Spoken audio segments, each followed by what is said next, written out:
ಕೋರ್ಸುಗಳಲ್ಲಿ ಮತ್ತು ಜರ್ನಲಿಸಮ್ ಸ್ಕೂಲ್ಸ್ಗಳಲ್ಲಿ ಅಂಬೇಡ್ಕರ್ ಅವರದ್ದಷ್ಟೇ ಅಲ್ಲದೆ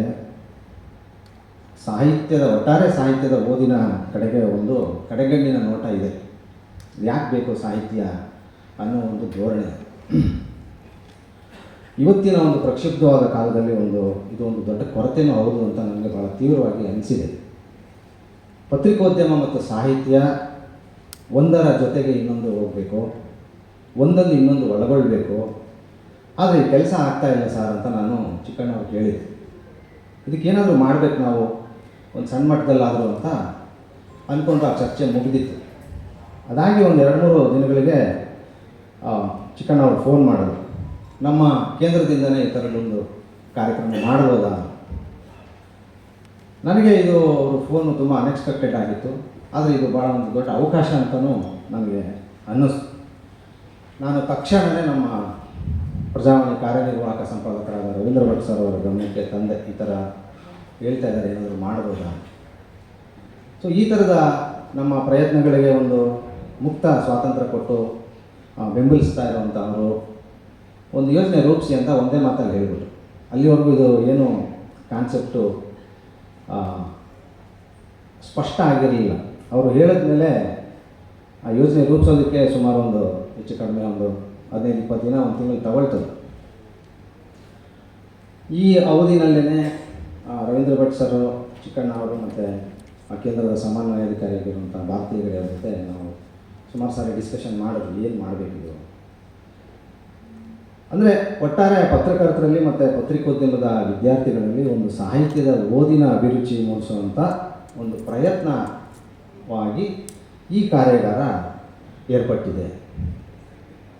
ಕನಕದಾಸ ಮತ್ತು ತತ್ವಪದಕಾರರ ಅಧ್ಯಯನ ಕೇಂದ್ರದ ಸಹಯೋಗದಲ್ಲಿ ನಡೀತಾ ಇರೋದ್ರಿಂದನೇ,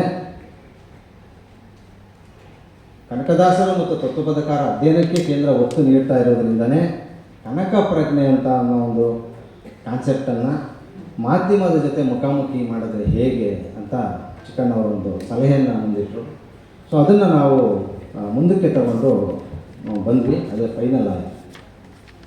ಹೀಗಾಗಿ ಈ ಕಾರ್ಯಾಗಾರ ಒಟ್ಟಾರೆ ಒಂದು ವಿಶಾಲವಾದ ಅರ್ಥದಲ್ಲಿ ಸಾಹಿತ್ಯ ಮತ್ತು ಮಾಧ್ಯಮಗಳ ಒಂದು ಸಂಬಂಧಾಂತರಗಳ ಬಗೆಗಿನ ಒಂದು ಚರ್ಚೆ, ನಿರ್ದಿಷ್ಟವಾಗಿ ಕನಕದಾಸರ ಸಾಹಿತ್ಯ ತತ್ವಗಳು ಮತ್ತು ಮಾಧ್ಯಮಕ್ಕೆ ಸಂಬಂಧಪಟ್ಟಂಥ ಒಂದು ಚರ್ಚೆ. ಕನಕದಾಸರನ್ನು ಒಂದು ಮೀಡಿಯಾ ಹೌಸ್ಗಳಿಗೆ ಮತ್ತು ಮೀಡಿಯಾ ಸ್ಕೂಲ್ಗಳಿಗೆ ಕರೆತರುವಂಥ ಒಂದು ಪ್ರಯತ್ನ ಇದು. ಪತ್ರಕರ್ತರು ಮತ್ತು ಪತ್ರಿಕೋದ್ಯಮ ವಿದ್ಯಾರ್ಥಿಗಳಿಗೋಸ್ಕರನೇ ಏರ್ಪಡಿಸಿರುವಂಥ ಒಂದು ಕಾರ್ಯಾಗಾರ. ಮೈಸೂರಿನ, ಬೆಂಗಳೂರಿನ ವಿವಿಧ ಪತ್ರಿಕೆಗಳ ಗೆಳೆಯರು, ಹಿರಿಯರು, ಲೇಖಕರು, ಅಧ್ಯಾಪಕರು, ಕಾರ್ಯಕರ್ತರು ಎಲ್ಲರೂ ನಮ್ಮ ಜೊತೆ ಇವತ್ತು ಪಾಲ್ಗೊಂಡಿರೋದು ಭಾಳ ಸಂತೋಷ ತಂದಿದೆ.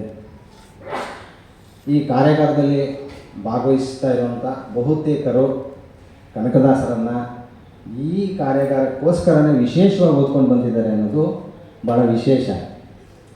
ಯಾಕಂದರೆ ನಾವು ನಮ್ಮ PU ಅವಧಿನಲ್ಲಿ, ಡಿಗ್ರಿ ಅವಧಿನಲ್ಲಿ, ವಿದ್ಯಾಭ್ಯಾಸ ಅವಧಿನಲ್ಲಿ ಓದಿರ್ಬೋದು, ಅದನ್ನು ಓದಿ ಬಿಟ್ಟಿರ್ತೀವಿ. ಮತ್ತು ಈ ಕಾರ್ಯಾಗಾರಕ್ಕೋಸ್ಕರನೇ ಓದುವ ಒಂದು ಒತ್ತಾಸೆಯಾಗಿರೋದು ಕೂಡ ಈ ಕಾರ್ಯಾಗಾರದ ವಿಶೇಷ ಅಂತ ನಾನು ಭಾವಿಸಿದ್ದೀನಿ.